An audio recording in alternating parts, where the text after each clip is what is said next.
Hello, everyone, and welcome to this panel, Modern Love. My name is Migdalia Jimenez, and I'm a librarian at the Chicago Public Library. I'll be moderating this session. Today, we'll hear from 5 fantastic authors who bring love stories to life, each with their own unique voice, perspective, and spark. And now let's welcome these amazing romance writers.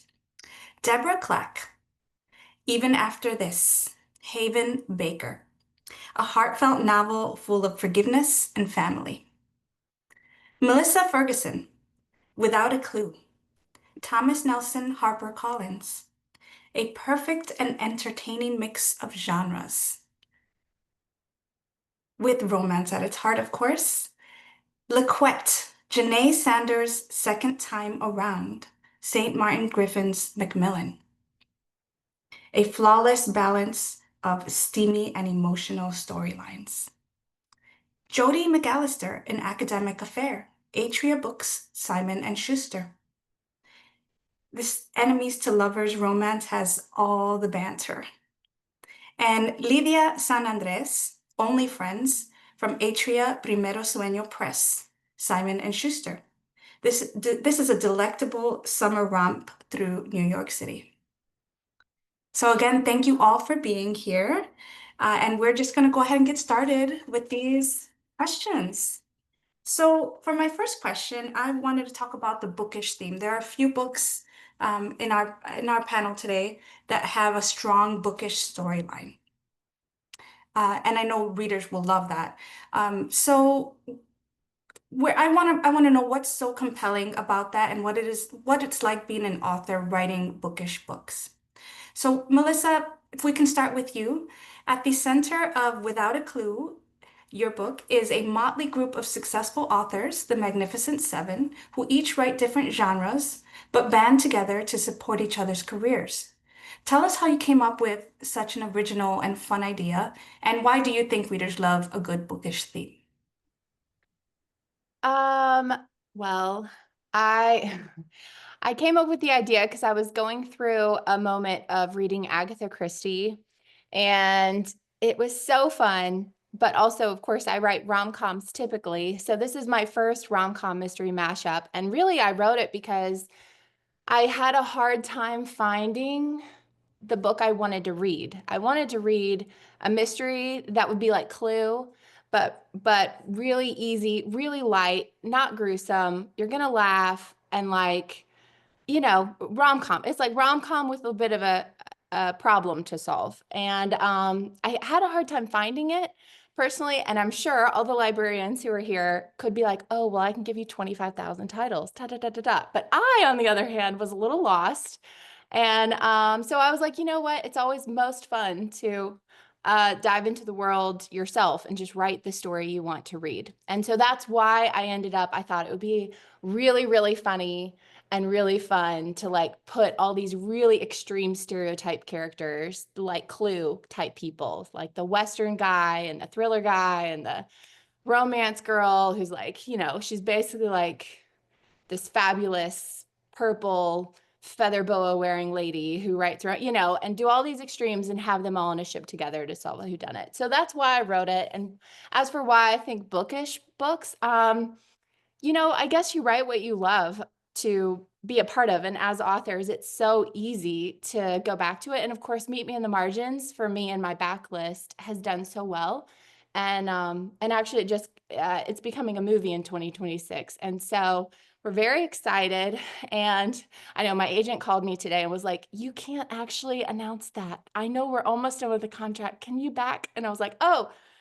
An But anyway, exclusive. I know. I was like, oopsie, I'm terrible at it. But anyways, all that to say, given that that one's done so well, I was like, it's fun to write about books and it does well, so I'll carry on. That's amazing. And Meet Me at the Margins is something that you and I talked about last year, right around this time, which is also another great book about an author. So great, great title there. So excited for you with that news. So thank you. Jody, if we can go to you next. In your book, An Academic Affair, you have a main character, Sadie, who is an academic who loves romance and shares her love of the genre with her sister in a way that feels really relatable to, I think, a lot of romance fans. Talk to us about how and why you included that. So there are lots of reasons why I included that. Number one is that when I am not an author, I am an academic. Hello from the Vice President of the International Association for the Study of Popular Romance. Not just writing romance, but studying romance is my whole job. And there is this perception, I think, a lot of the time that the Academy looks down its nose at romance fiction and is only interested in literature. And I was like, no, justice for my scholarly people. I really wanted to depict an academic who not just read romance and was interested in them as these kind of like cultural objects of study, but who genuinely really loved that. And if you're going to demonstrate that kind of love on the page, I mean, this is classic writerly show don't tell, I guess. I could have Sadie going, "Ah, yes, it is me, the academic who reads and loves romances. Here is a list of my favorite books." But the way to really show that is in community, because who among us, as soon as we've read a really, really good book, does not immediately go, "Oh my God, you have to read this. I need to tell you about it." And for Sadie, trying to, like, her sister Chess is a very picky reader. There's some tropes where she's like, absolutely not. So she's a lawyer, and anything that's got like a contract where you have to get married or else, she's like, no, absolutely not. That's not how that works. So Sadie trying to navigate her sister's requirements was something that I found a lot of fun, but also just a way of really demonstrating the genuine love and affection between these sisters. Definitely, and that was one of the best parts of the book was their relationship. And so many of the books today have like really great uh, themes on family relationships, which we will get to, hopefully. Thank you so much. I did really enjoy that critique, this idea that romance is like not worthy like academic work is, and you really saw that in a really natural way in the book. So Yeah, that was thank just my little manifesto that I slipped in there. I felt it. Um, Lydia, in Only Friends, it's also a book that's centered on a group of friends who adore the romance genre. And they congregate in this idyllic used romance bookstore in Manhattan, complete with a secret garden in the middle of it. Tell us how you decided to include so much about the romance genre, and the love of romance genre in your novel. You know what? As somebody who grew up mostly reading fantasy, and I like to say that I came to romance a little bit later when I was already in my 20s, I the romance genre just has meant so much to me as like a reader, as a writer, as a person even. And I sometimes describe it as moving into a new city and being welcomed with open arms by everybody. So like as somebody who's just made so many friendships just bonding with other people over books and authors and tropes. And it just felt so natural that my main character would form connections with people who had the same interests as her, especially since she's in a similar situation where she's kind of new to New York. She doesn't really have many friends in the city. So she meets this person called Dash, her love interest, and he is the one who introduces her to the bookstore. It's called Second Chance. It's a used books store, and it becomes their sort of neighborhood hangout, especially after she becomes friends with the store's owner and their partner, and she's kind of enveloped into this like tiny family that they already started forming together. Because I really like, one of the things that I really love in romances is when the main characters find their community and when it's very much a part of their happily ever after. So I knew that Mariel and Dash would find their happily ever after with other romance readers. Well, that's great. I loved that part of the story, but I didn't ever think about it being like being welcomed into the romance genre, and then there's an actual romance genre bookstore that you're being welcomed into. I love that. Thank you so much. Next I want to talk about setting because I think that's like such a great part of any book. Deborah, in even after this, you have a kind of modern cowboy ranch setting that takes place in Texas and in Colorado. Tell us about how you chose those locations and how they impact the feel of your novel. So I love this question. I have a heroine, Meredith, where we opened the book 4 years after just a tragic loss of hers, and she lives in Dallas, and she has this mundane life that she's kind of starting to breathe again, and she realized like her life's uncomfortable, and it kind of feels like scratchy underwear. Like nothing feels right, and so she goes to Colorado Springs, and she has this life insurance money that she never used. And she's thinking maybe, I mean, she's not really sure. Maybe I should get an investment property or a vacation place for family or something. But her realtor is really intuitive and kind of took her several places, and Meredith didn't like what she saw. And so they go to this ranch at the foothill of the Rocky Mountains, and it's huge and sprawling, and a welcome cow is there to meet you, and you've got this huge boarding house in the back, and all these things. And she just looks at her realtor and she's like, I'm capital C city girl, so I have no idea what I would do with this, but she's drawn to it, and she's drawn to how she feels just in that space, right? And so and then later the hero comes alongside her and just looks at her and says, dream big. And I'm just so fascinated with like what happens to us when it's usually somebody, for me, it's usually somebody else who gives me the freedom to dream big, right? But to take that moment where you scrap everything, all of your expectations and rules and whatever, but what happens when you just dream big? And so I get to use these two settings to kind of show just her conflict of emotion between old and unknown, and then also the romance that develops inside of that. And so it was really fun to kind of use these two places for their story. Definitely, and that space really does give her, you know, the the space to dream big and have these plans that are really amazing that readers will have to pick up the book to find out about. Thanks. Thank you so much. Thank you. Next, Laquette, your book, Janae Sanders' Second Time Around, takes place in the same small town as your previous book, Vanessa Jared's Got a Man. What draws you to small town settings, particularly in romance? I don't know that I'm necessarily drawn to small town settings. I know for this particular series, I had moved from New York, which is a bustling metropolis, to a very small town in Pennsylvania. And there was a lot of culture shock for me. Like, one of the things I couldn't believe is there were no guardrails or streetlights on these very windy, hilly, tight roads. And I just kept thinking, like, who decided that was a luxury? Like, why, why, why is this not a safety issue? Why, why are the inhabitants not, screaming about the fact that they can't see the road? But then I realized, after being here for a while, that that was all part of the charm and trying to preserve the natural quiet nature of the small town. And so I thought, like, what would it be like if we had um, a series that was settled in this small town that starts with a woman who knows nothing about small towns and comes from that, and now is being thrown into this cultural upheaval. And then the second book is about someone who's basically been a townie all her life. And how does the town look from those very different perspectives? What does the town mean from those very different perspectives?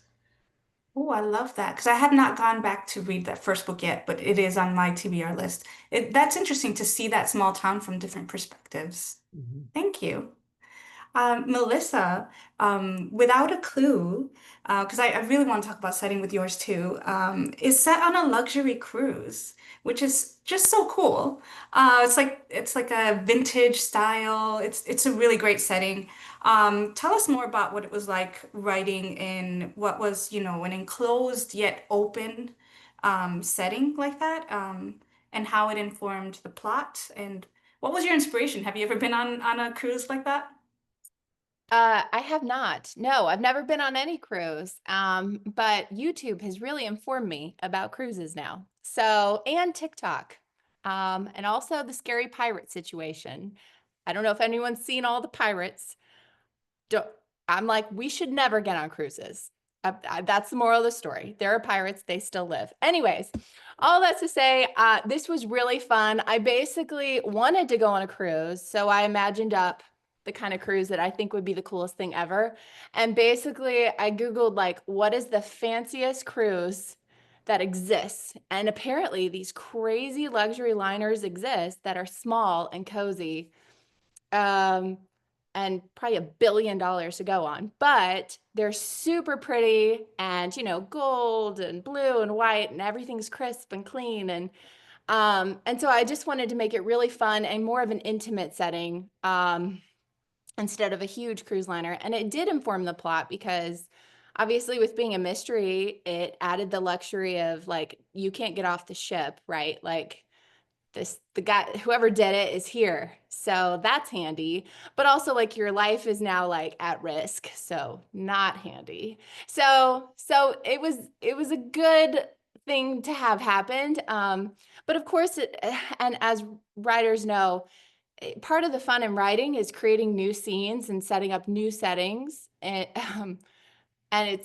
you're pretty limited on a cruise ship. You're like, well, so I had to make up some really bizarre, like, cool, what I thought were cool spots, but they were a bit bizarre on the ship. So I felt a little limited in that, but it was fun. Thank you. Yeah, well, this is the more inexpensive way of having that experience, right? Us readers, we get to. 1000%. Yes. Yeah, it was really great. Thank you so much. So next I want to talk about the format of the book and sort of the point of view. Because I love that every book you just don't know what that's gonna be for you. So for Lydia, in your book in Only Friends, Marielle is working on a screenplay. So the reader gets some playful screenplay formatting at times throughout the book. And I felt like that matched the cinematic summer NYC vibes, like kind of felt like it was like a movie. How did you incorporate that into your writing, and what did it mean for your characters and your novel as a whole? So my main character, Marielle, she's a huge reader, but she's also a huge movie fan, and she's an aspiring screenwriter, and she is specifically trying to write a rom-com. So it was really important to me that I convey her love of movies and her way of looking at the world through that lens. I would say that as an aspiring screenwriter, she has a very specific way of seeing what's happening around her. Like, she's always wondering how to describe something that she's going through in her screenplay, or she's saying, "Oh, if this was happening in my screenplay, it would go this way and not this way," or how things would be different in the movie version of her life as opposed to sad reality. And she also tends to think of things that are happening in real life in relation to the tropes, to that like the romantic comedy tropes that she likes. Like there is a moment towards the end of the book where instead of rushing to the airport, she's she's missing a flight that she's supposed to be on and rushing to the hero to confess her feelings. And she thinks, oh my God, what a subversion of this plot that I really love. So I would say that being super passionate about everything she does is a huge part of her personality. And I had a sense of somebody who immerses herself so much in these writing projects that her mind is just constantly running in the background, sort of minding every aspect of her life for her work. And I hope I made that clear in the text. And as for the snippets of the Duke of Harding scripts that she writes, they were really fun to include. And my agent is the one who actually encouraged me to include more than I had in the original manuscript. And one of the things that I really loved about them is that they were kind of a vehicle for showing a little bit of how Marielle and Dash, they flirt in Google Docs as they're collaborating on each script. And I don't know, that was something I just really loved doing. Yeah, that was really, really cool. Like rather than like texting, you see that through a Google Doc, kind of a nerdy kind of script flirt. Very cool. Thank you so much.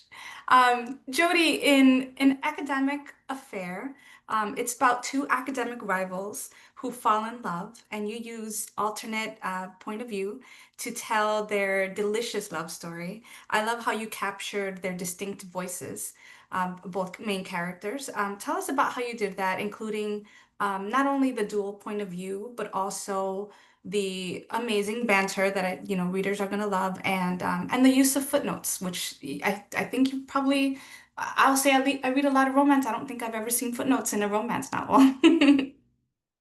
So I thought a lot about perspective in this book because with my previous book, Not Here to Make Friends, a lot of romance published here in Australia is single point of view. And so I just I think that's a kind of a difference between the two markets. And I just defaulted to writing that in single point of view.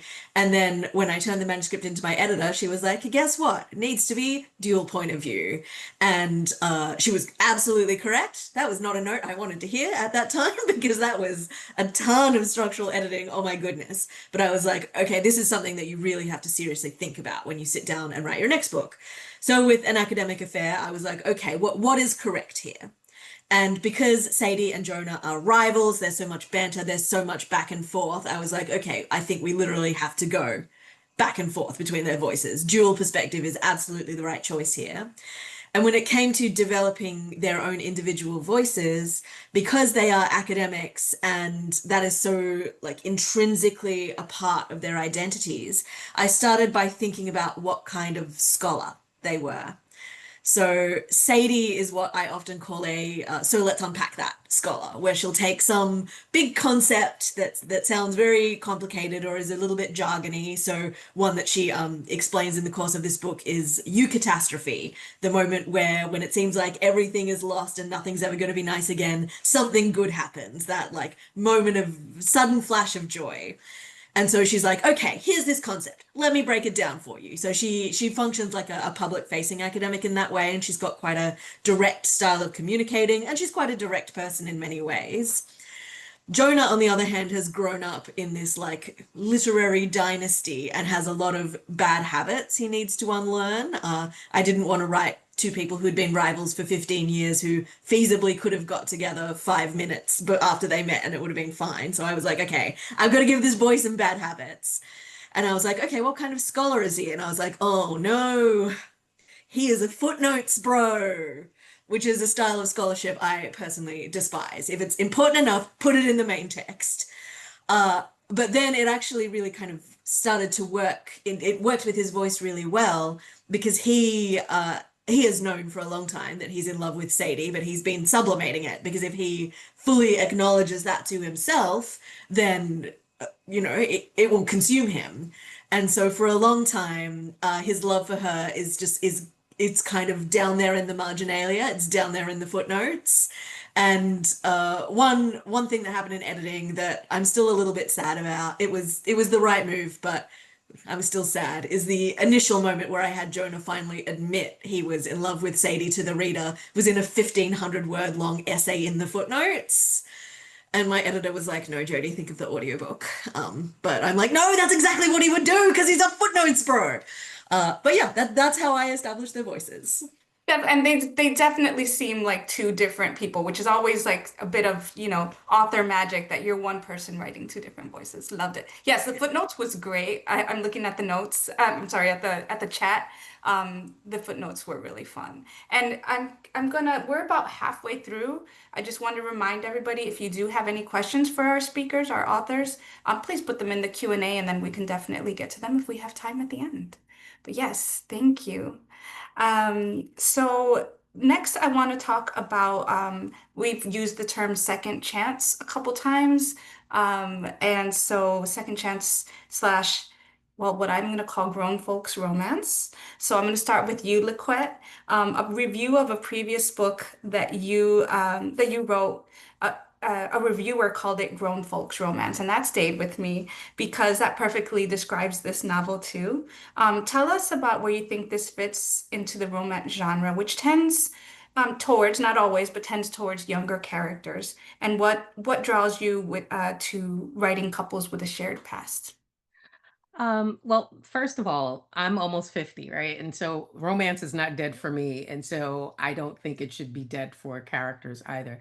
And quite frankly, I remember what I was like in my 20s, and I was too stupid to be in a relationship. I really, really was. No shade to 20-year-olds, but when I was a 20-year-old, I was terrible. And so I tend to shy away from writing younger characters because I know how terrible I was in my 20s. And so it's always my measure has been, so to speak, if they're too much younger than my younger sister, who is about 5 years younger than I am, then I have to give pause to thinking about writing them. But I also felt like there was just a dearth of romance that focused on older people. Because in romance, if you're 30, you're like elderly. And for me, 30s are like real adults. Is when you first become a real adult, right? 20s, you're trying, but in your 30s, you sort of finally get there. And I thought, like, what would happen if I wrote a story about women in their 40s who were divorcees, who were each having a new and different experience with love, basically the second time around? And what if, and when you're that much older, I guess, it's a calmer type of love because, in my opinion, you know more about yourself and what your boundaries are, what your expectations are. And I think when you're older, it's a little bit easier to articulate those when you're in a relationship. And so all of the women in this series are very much in a place where they are making demands about what the next portion of their lives are going to look like.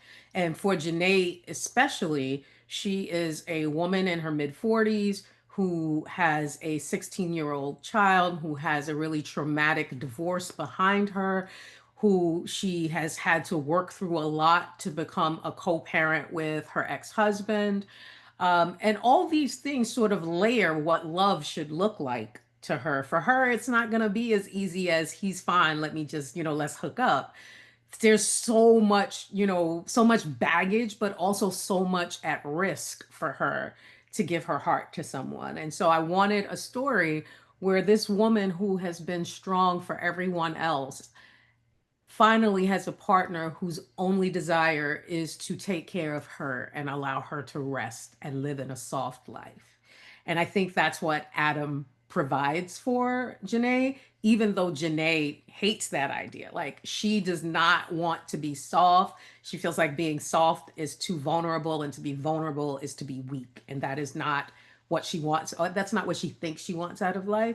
But the more she spends time with Adam, a man that she's known all of her life, he's been gone from their town for 20 years now, and he's come back a better man. And now she's like, wow, like, this is not the teenager I couldn't stand. This is a grown ass man who really has his sights set on what he wants out of life, knows what he wants, and is not afraid to go after it. And she has to decide, whether she's okay with that and whether she can allow him to sort of woo her and open those the doors to her heart, so to speak.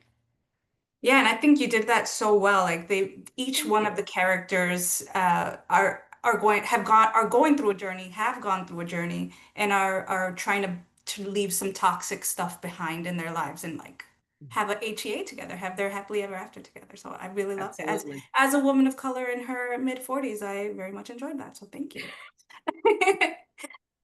So next on the same theme of second chances, Deborah, you also have very grown-up characters and storyline. Your novel is a very emotional novel about a widow who's starting her life again after tragic circumstances. Tell us about how you chose to tell Meredith's story and what you hope readers will get out of it. Yeah, I love this question. I really I really wanted to give a voice to grief, which I know you're like, Deborah, it's romance. Like, that it feels awkward, but hang in there with me. I feel like sometimes grief can be discussed in different ways, but it's universal to all of us, right? Like something happened that that's different. It changed our life somehow, and we have all the emotions that go with it, and have to reframe things in our lives. And sometimes I think grief is kind of just glazed over, or it's given a lot of platitudes and well-intentioned cliches because people just kind of don't know what to say. And I just think that life is gritty and beautiful and funny and messy and all of it all at the same time. And so for this story, I wanted to give a just a voice to the messy putting back together and reframing of what can happen under grief, but then like just the beauty that comes with it, and I mean, there's so much laughter in this story that I think, I don't know. I experience life that way. I can be struggle, and then also, need to kind of orient to that laughter and the irony and the awkward. Oh my gosh, Meredith's trying to start to date again, and she's super awkward. And not only she chose a movie star, right? Like that's awkward. And she's on famous people probation because she cannot talk to famous people. And so, you've got all these little pieces that kind of dive into her story, but I also just think like for all of us, for the title of Even After This, like all of us have that moment, those moments, right, in our life. We're in our gut and we're just clenching our fist and we're saying, even after this, there's hope and there's beauty, and it doesn't make the loss okay, but there's redemption and there's still life to be lived. And I just kind of wanted to give a voice to all of that. Yeah, thank you. And it is such an emotional novel, right? And like you said, not many, I haven't read many romances that focus on post grief and then moving forward in life as much as this. So I think readers will really enjoy that. Thank you. Thank you. I wanted to talk, we're running out of time. I wish I could talk to you guys longer. So I want to talk about tropes and subgenres, because that's something we've mentioned a couple times, but I think it's a favorite for romance readers. Jody, you have several great tropes, including enemies to lovers, slow burn, but the most fascinating one, and you've mentioned it kind of, is marriage of convenience. This book is a marriage of convenience novel, and there's even a hilarious conversation between the characters about how it's their least favorite trope. What makes it such a fun trope to write as an author and for us as fans to read it? Yeah. I mean, underpinning marriage of convenience and a lot of its related tropes is forced proximity. Like it's never going to get old getting two people and just like smashing them together and seeing what happens. And when I realized this book had to be a marriage of convenience, that's when the plot really started to cohere for me. So I initially conceived of it as fake dating, because sort of the vague premise is that Sadie and Jonah both compete for this academic position, and permanent academic positions are incredibly hard to come by. The year I got mine, only 5 were listed in the entire country. So they are very, very competitive. one of them gets it, I won't tell you which one, but they realize their contract has a provision for partner hire. And I was like, okay, they can just pretend they're dating and then they can both have this job. And then I looked into how partner hire works, and you have to sign a legal document about the nature of your relationship.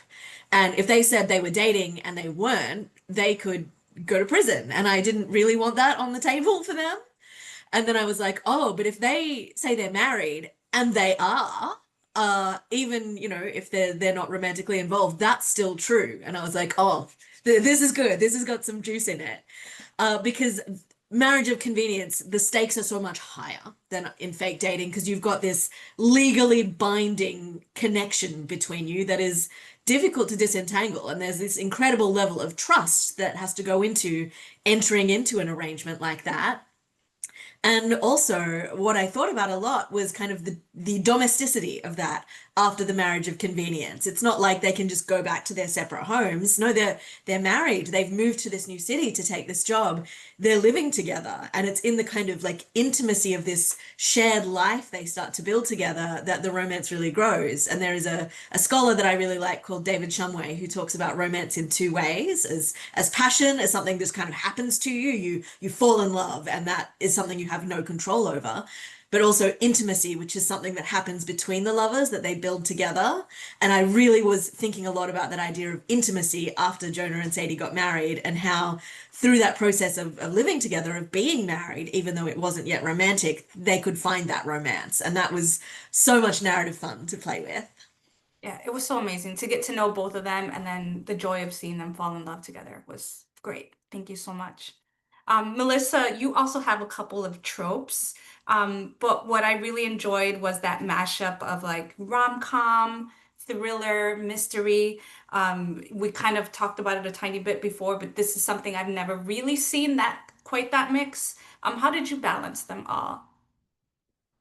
Oh, well, I hate going after Jody, academic here, who knows all the things and all the tropes. So, especially because I'm the kind of person who, if I'm going to watch a movie, I better know literally nothing about it. I might know the title at best, and I don't want any spoilers. I don't want to read the back cover of a book. I don't want anything. And the same goes with writing for me. So, for me, it takes out the fun if I have a clue what I'm supposed to be doing. And um because it's an adventure for me too. So really, I did not have a great plan going in. That is not probably a successful romance author long-term plan goal, but it was really fun writing it. And like I said, for me, I just wanted to, I know in every scene, I want humor, I want some romance, and I want a bit of mystery. And I just kind of clung to those three and then just kind of followed the scenes through. Well, keep doing what you're doing because it really worked. Loved it. I love the For now. close, the locked door mystery on a cruise ship. It was really amazing. Thank you so much. Um, Lydia, your book is a contemporary romance about Regency romance fandom. So I thought that was really interesting. The main character, Marielle, teams up with a model named Dashwood, love the name, very swoon worthy, to write a kind of live action Regency romance series. Tell us how you chose to write this homage to Regencies, and you don't have, I don't know, answer if you like, which do you prefer, contemporary, Regency, or a whole other subgenre? You know what? It's kind of funny. Only Friends is my very first contemporary romance. Well, like I said earlier, I was a fantasy reader for most of my life. And when I started reading romance, I started with historicals. I've always been a historical girly at heart. And I think it's mostly because historicals feel to me like they inhabit the same space as fantasy, in that they're escapist in a different way that contemporary romances are. Um, my own historical romance books uh, take place in the early 20th century, because and in the Dominican Republic, which is where I live, and that's basically the time period and the place that I've mostly studied in my academic life previous lives. So I never really tried to write a Regency novel, even though I'm a huge fan of authors like, Tessa Dare, Alexandra Vasti. I read them a lot. But incorporating Regency into Only Friends actually came about as a product of a very unhinged conversation that I had with a friend.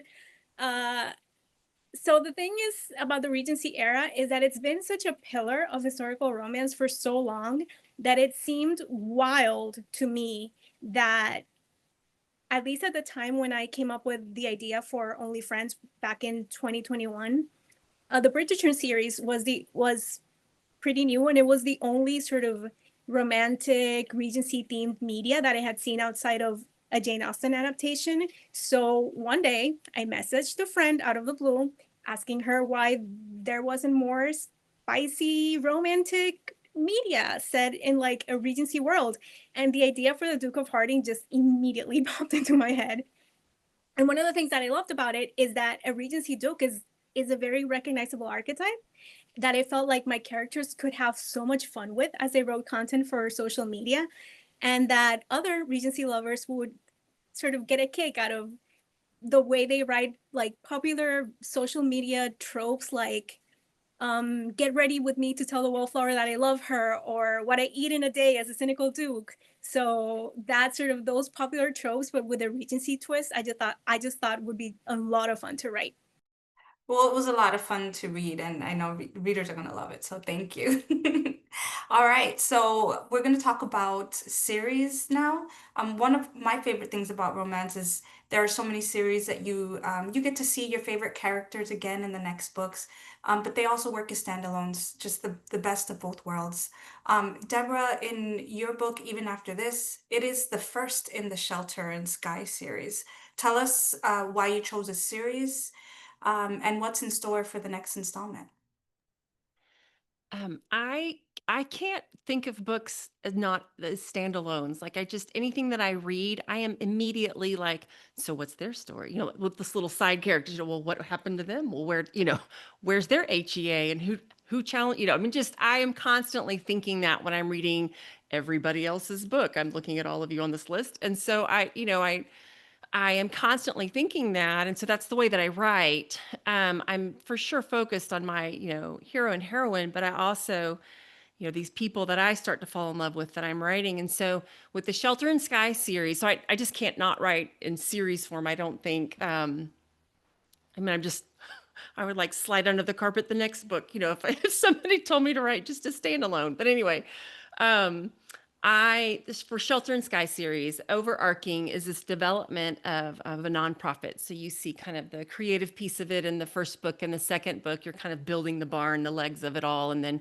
the third book, it's full functioning. And you see the people who are running the nonprofit, and then also who are being involved in the nonprofit as well. So book one, you're introduced to Penelope, who is Harlan, our heroes. It's her assistant, and she is very type A, clipboard, schedule, rules. She will run the world someday.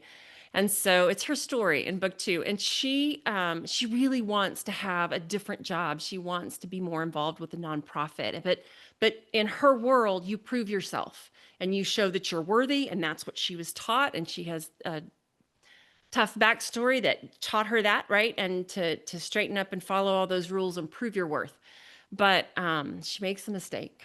And so she has to deal with the aftermath of that mistake. And how do you not, she's trying to show her value to other people, but it's really how do you find your own value if you can't perform and be the person that you think you're supposed to be. And in the meantime, we have this fabulous hero named Luke, who just is very irreverent of any rule or schedule she has. I mean, just could care less. And he's very protective of her and kind of pulls the humor out of her. But he also kind of takes her life and kind of helps her pick up these pieces that she lost along the way. And that she's not just what she can do for other people, but also helps her kind of recover from this mistake. And it's an opposites attract story that's everything you want for Penelope, and then kind of some things that you don't really understand are coming for all of them. So It's really fun. So even after this comes out in February, and then in October is when a Penelope story will come out. Oh, nice. That's so soon afterward. That's great to hear. And I love the way you describe that, because I'm a very curious person. So I'm the same way, like what happened to that person and what's gonna, so I'm I'm glad to see that we're gonna see the same characters and yes, exciting. Thank Thank you. you. And then Laquette, in your book, it's not officially a series, It is. but it does continue on. It is? It is officially a Okay, I'm series. sorry about that. I looked for like the little like series name. So it in the previous book we follow. So I'm sorry. Let me start again. We follow the members in this series of the Mhm, Savvy, Sexy, and Single Club as mhm. they become decidedly not single. Yes. And you can see that as you're reading it. That's what's so much fun about these types of books. You can see, okay, who is going to be next, right? So talk to us about your experience of writing the series and what do you like about it and how do you choose who's next? I always write ensemble casts. It's one of the hardest things about like writing for Harlequin Presents is that they don't want a lot of ensemble cast. They want it to focus mostly on the main characters, and so that's a real challenge for me because I naturally write like these really big ensemble casts where everybody and their brother is part of the Which is story and falling wonderful. in Love love, it. right? And so when I imagined this series, it was always these three girlfriends who had very different lives, but all lived in the same place, had very different experiences, but still could connect as divorcees. And through their experience and understanding, they were able to sort of help each other get to a healthy point where they were healthy enough to have a healthy relationship. And so that's what each and not just the women in the story, but the men as well. The men also have a friend group, although their friend group doesn't have an official name. They very much act as they very much the answer is, to the am I my brother's keeper question is very much yes, I am, because all three men step in to basically yank each other's chain when they're like, listen, bro, you're getting a little out of line. Let me help you find reality again so you could get your woman back. Right. And so for me, having these ensembles, like it really helped. It makes the story fun. That's where I can bring in the humor in the story, the way they relate. The conversations that Janae and Vanessa and Cree have are all conversations I've had with my sister, my cousins, my girlfriends, right? And so this allows them to both understand validate what their feelings are, but also understand that their feelings aren't the entirety of the situation, that there's other things going on that they have to consider. And oftentimes, once they connect, it's through their connections with their friends that they're able to see a future, to imagine a future where love is not something to shy away from, but it's Mhm. something to go after with all your heart, because it's worth fighting for. It's worth the vulnerability. It's worth the risk. Yes, I love it. And the large cast of characters, they're just also, yeah, they each contribute, even though they're not the main characters, and then you get to see them later on. So love it so much. Thank you. So actually, we're pretty much on time to say thank you to everybody, to all our authors who were here today. Thank you to each one of you who is watching and listening. Um, this was amazing. Thank you so much. It's been a joy to explore the many shades of romance with such thoughtful voices.